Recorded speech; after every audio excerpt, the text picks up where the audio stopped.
गंभट report नज़ीर गोपांग। गिम्स अस्पताल ग़रीबनि लाइ बेलाभ बणियल कोट बंगलो जो रिहायशी फयाज़ अली ख़ासकली जा गिम्स इंतज़ामिया लखे रुपया टेस्टन ते ख़र्च कराइण बाद गुर्दो ट्रांसप्लांट करण लाइ रुगो तारीख़ूं ॾियण लॻा। फयाज़ ख़ासकली वालिद दाहींदे चयो त केतिरनि ई महीननि खां गिम्स अस्पताल जा चक्कर काटण ते मजबूर आहियूं। गिम्स इंतज़ामिया लाहौर ऐं ॿियनि मुख़्तलिफ़ लेबार्टरियुनि मां हज़ारे रुपयनि जूं टेस्टूं कराइण बावजूद बि गुर्दो ट्रांसप्लांट न पई करे, जॾहिं त संदसि भेण जो गुर्दो बि मैच थी वियो।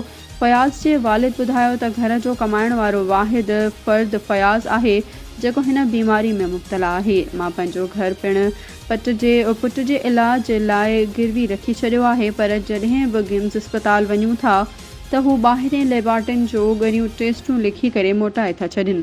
फयाज़ ऐं वालिद कोडेजी जे समाजी अॻवाननि समेत चूंडियल नुमाइंदनि मंज़ूर हुसैन वसाण, सैयदा नफ़ीसा शाह ऐं नवाब वसाण खे अपील कंदे चयो त ख़ुदारा असांजी मदद करे असांजो गिम्स मां इलाज करायो वञे जीअं मुंहिंजे बचिड़े जी हयाती बची पवे।